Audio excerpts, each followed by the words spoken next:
This experience makes me peep out of my kitchen blinds every morning before turning on the light. It's dawn, so still a little dark even though all the blinds are open in the kitchen. I flip on the light and start feeding the cats as usual. Through the glare on the window, I think that I see someone in my backyard, which wouldn't be unheard of as an older lady rents the guest house behind me. She has her own fenced-in area though. I get closer and lose my breath as a scraggly middle-aged stranger is in a robe in my backyard, staring at me. He's standing perfectly still and doesn't look away, which immediately struck me as, oh crap, I'm in a horror movie feeling. I stared back for a bit and realized that he was looking at the house, not me. I rationalize, thinking maybe he was the older lady's overnight guest and got confused about her living arrangement. Maybe he thinks that I'm an intruder. So I step out back and give him a good morning, how you doing, as I walk up and try to determine his eye line. He answers back normally, as if nothing about his situation is weird.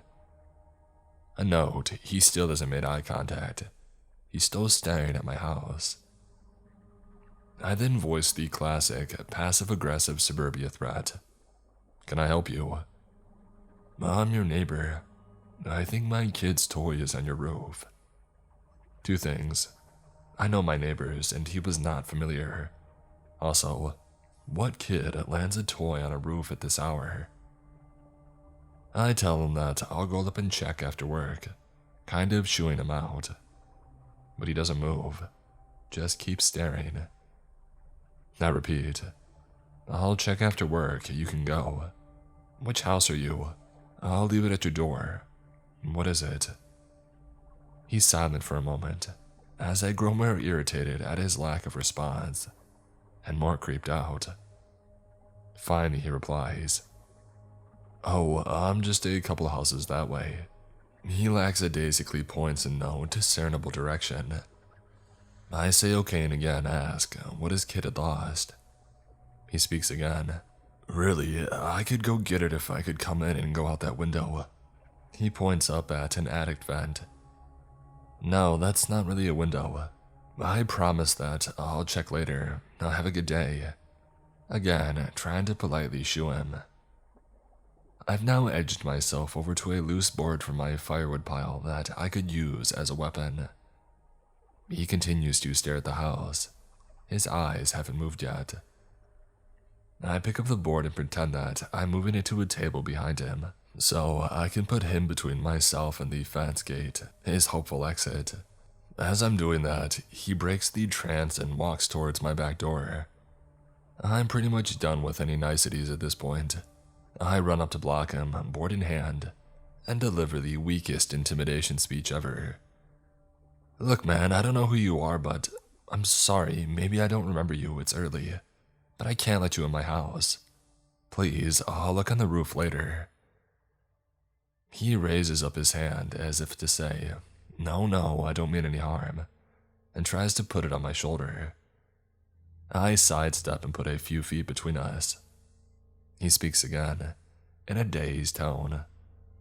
I'm sorry. Maybe if I could just use your ladder, I can get up there. I get a little more confrontational and raise the board to show it, not cocked but visible. Dude, I said that I would look later. Please leave, I have to get ready for work. He turns, saunters, and looks at the house again, now back to his original spot, in a trance again. Please leave. My yell rolls off of him. He isn't even listening. But after a yawn, he does casually make his way back down the side of my house. At this point, I dart back inside and watch him from the windows, cell phone at the ready. He leaves and shuts the gate behind him effortlessly, which by the way is a hard thing to do. My friends still haven't mastered the lift and pull gate locking move. I asked around and no one knew who this guy was based on my description, and no one else has seen him since. I would say that he was mentally ill, maybe homeless and passing through, but he seemed too clean-cut, scraggly but not dirty. I still don't know what to make of it. It was just so bizarre how he paid so little mind to trespassing and being told to leave. And no, there was no toy on my roof or in my yard either.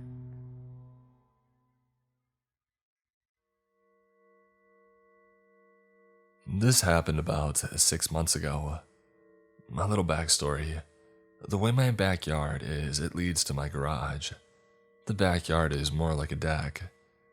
Anyways, a few weeks prior to this creepy guy, there were a lot of cops in my area. This is a low crime rate kind of town. Nothing big ever happens here. Maybe one stabbing every 3 years and one shooting every 5. But the cops were looking for this creepy guy. So one night I'm home alone. I was playing some video games down in the basement when I heard a loud bang outside near my garage. So I go upstairs to check things out. I look outside and my garage light is on. I think that it's my girlfriend just getting home from work. So I'm standing there for about 5 minutes waiting for her to come through the garage door. But there's nothing. So I call my girlfriend and asked if she's home. She tells me that she won't be home for an hour. I'm in shock and I know I didn't leave that light on. I end up calling the police, and they came by and checked out the garage. They told me that someone was in there because everything had been thrown everywhere. The cop that came by said that he would sit outside my house until my girlfriend got back home. Eventually, my girlfriend gets home and the cop waves goodbye. I thought that maybe it was just some kids messing around.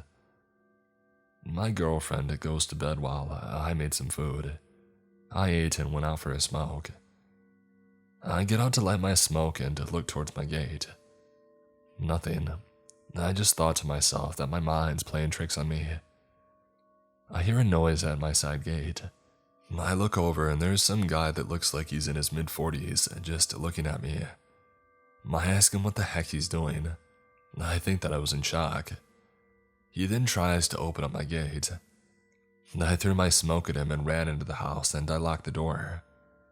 I called the cops again and told them what had happened, and they came by within 5 minutes.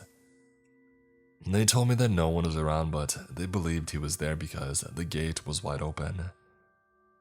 Luckily, I haven't seen him since, but it sure scared the crap out of me.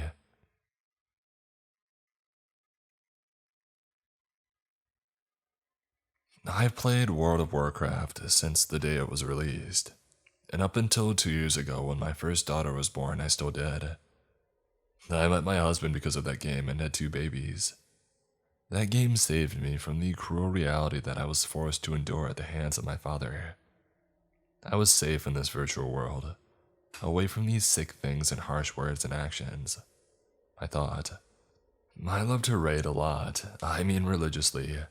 And as a 16-year-old girl playing a game dominated by men, I got a lot of attention, 90% of it being negative. This is one of those, although I didn't think so at first. My guild and I were raiding, and our main tank was sick, so we were low a body for Nax. We found a new tank from a sister guild and began our raid night. I was a healer, and was assigned to set new tank. He was super nice and very talkative. We actually talked a lot that night, even long after the raid had ended. We even went so far as to exchange MySpace info and emails. His name in-game was Razor, so that's what I always called him. My name in-game was Chastity, so that's what he always called me. We didn't use real names, and now I'm so very glad for that. We talked forever, and I was thrilled to discover that he lived only 25 minutes away. Now, seeing that I was a 16-year-old girl, I posted way too much information about myself on MySpace. Way too much, keep that in mind. Razor and I talked for weeks and weeks, and he was so nice and even helped me through a tough breakup. We talked on the phone until the wee morning hours, and he listened to me cry and offered kind advice to a very lonely, very stupid teenager. Keep in mind, he said he was 27 at the time. Looking back at this, I now realize how creepy it was becoming, a lot earlier than I noticed it back then. He started flirting, and I must admit that I flirted with him a bit too. And then he got intimate, and as a 16-year-old girl, I've lived for attention. And then his emails got slightly violent. One incident in particular I remember was an email he sent, where he told me things that were really bad in what he wanted to do to me.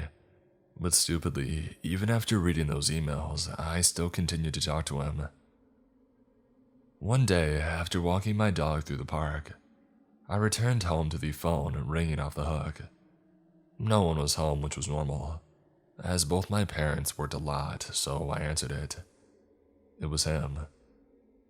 The first thing that he said was, "Hey, I saw you today. You are so cute." And then he proceeded to describe my dog, everything that I was wearing, and even my makeup. I said rather shakily, "Oh, why didn't you say hi? I didn't see you." He said, "Oh, I didn't want to scare you. You would know if you saw me. I have a lot of scars, mostly on my neck."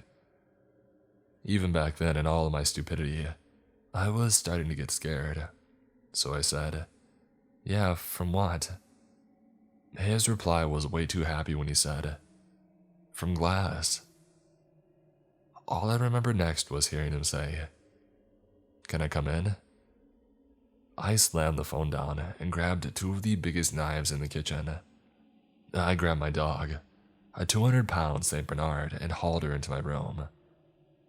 As I was barricading my door, I heard someone pounding on the front door. The pounding continued for what seemed like hours on end, until it got dark. I jumped at every single noise that I heard, until my mom eventually got home. I never answered any more of his phone calls or emails after that, though he sent tons and emailed me several hundred times a day. I am so glad that I didn't open that door.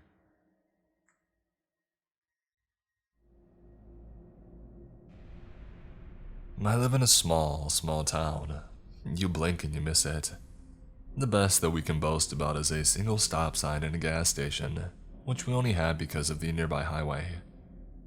Any actual semblance of a town is 25 minutes away. So when things get scary out here, it's amplified. The occasional homeless person is no big deal. They're often just drifting on through. Addicts run rampant and will steal everything they can from your house, but it's the norm out here. However, what happened a few years ago certainly was not normal. Originally, I was dead asleep in my bed. I only woke up because it was burning hot in my room, but it was summertime and there wasn't much that I could do. I just remember tossing and turning until I got a creepy feeling that fell into the pit of my stomach. I glanced over to the bathroom door that was open with the light on. Everything was normal. I left the light on so I wouldn't trip and die if I had to pee in the middle of the night. Next, I glanced at the window directly across from my bed. I had no curtains, but I did have a crappy set of blinds. Part of the blinds were broken from wear and tear, and the crappy AC output beneath it would make them move back and forth, so you would get a glimpse of the outside every so often. The backyard light was still going, but what made me stop was the outline of my window. The figure of someone was directly at my window, almost like it was waiting for the blinds to move to watch me. I didn't have an imagination as a child. That had been trained right out of me. But the sight was enough to pour every horror film into my head at that moment. I squeezed my eyes shut and pulled my blankets over my head and slept in a cloth oven that night. By morning time, the figure was gone. I remember running to my mom's room on the verge of tears in the morning, telling her what had happened. She had laughed at me like I was an idiot, and told me that it was probably just a stray cat that had climbed up there for one odd reason or another. I had almost believed her since my window was pretty high off the ground, but something didn't sit right. Later that day when we were doing yard work, I glanced over at my window and saw one of our metal patio chairs had been pushed up to it. I pointed it out to my mom, who proceeded to chew me out. "That's how the cat probably got up there. Stop leaving furniture everywhere." but I haven't moved it. It was heavy enough that I struggled with it. So we moved it back, and so began a pattern. At night, I would see the figure, complain to my mom, and we would find a chair moved back every single morning. This went on for a few weeks. My mother stopped caring about my concerns until one morning we saw where the outside screen of my window had been sliced open. I still remember shaking her head and complaining about those dang stray cats that we had still yet to see. I could tell that she was unnerved by that development. I couldn't handle it anymore, and I opted to sleep in our living room that night. The only problem was our kitchen and living room connected, which meant there were always several windows. The first night of my move went well, despite my back hurting from sleeping on the couch. I avoided my room like the plague. It wasn't until about 4 days later that we ran into an issue. I woke up and glanced at the clock above the fireplace. It read a little past 3 a.m. I couldn't realize why I had woken up until it had happened again. There was a beam of light shining in from the kitchen window, almost like someone was shining a flashlight in. I saw a trace along the walls and land on the love seat across from the couch that I was on. I was mortified. When I told my mom, she continued to laugh at me. I gave in and decided that I would sleep in my dad's room, even though it had a gigantic window. He slept in the recliner with a huge TV, so I felt more safe having someone around. The yard light was directly outside of the window anyways, and it seemed foolproof. That was until I woke up out of habitual fear and watched through the window across from the bed. Everything seemed normal as time drug on, and I felt like an idiot. Maybe my mom was right. That was until I saw a lone figure come out of the woods by the backyard shed, walk directly under the light, and head to the patio furniture like he had been there plenty of times before. I still remember the large build that the man had, and the confidence like he was the one who lived here, and wasn't creeping around in my yard in the dead of night. I just remember listening to the TV until I fell asleep again, hoping to get another glimpse. My dad would have been mad if I had woken him up. He was grumpy on a good day and terrified on a bad day. I didn't feel like risking it unless I had solid proof because I was scared. The next morning, my mom chewed me out again for the patio furniture, which was routine almost a month later. But this time, something new had happened. She demanded that I stop playing in the toolboxes of the garage. A bunch of tools had been taken out and left on our doorstep. Screwdrivers, a large hammer, flashlights, etc. It wasn't me. I begged with my mom and pleaded with her, just to stay up with me one night. We couldn't close our garage because it was an open carport, and I wasn't going to get my butt beaten for touching tools because of someone else. It was driving me mad, and she finally agreed. That night, we would stay awake in the living room. I finally fell asleep before my mom did, but I remember her waking me up in a panic. She pointed to the window that overlooked into our garage. We could see the top of someone's head as they walked back and forth. There was the sound of someone placing metal tools down on the brick slabs, as if they were trying to be quiet but couldn't fully muffle it. She whispered for me to go wake my dad. My dad was angry, having been woken up in the middle of the night by his frantic daughter. He grabbed his pistol and headed out from the back door, towards the front of the house where the garage was located. We heard my dad screaming, and someone dropping tools, and then the shot of a gun twice. The frantic footsteps pounding out of the garage felt like they were coming from my chest. My mom peeked out of the window and then opened the door, and my dad stumbled in.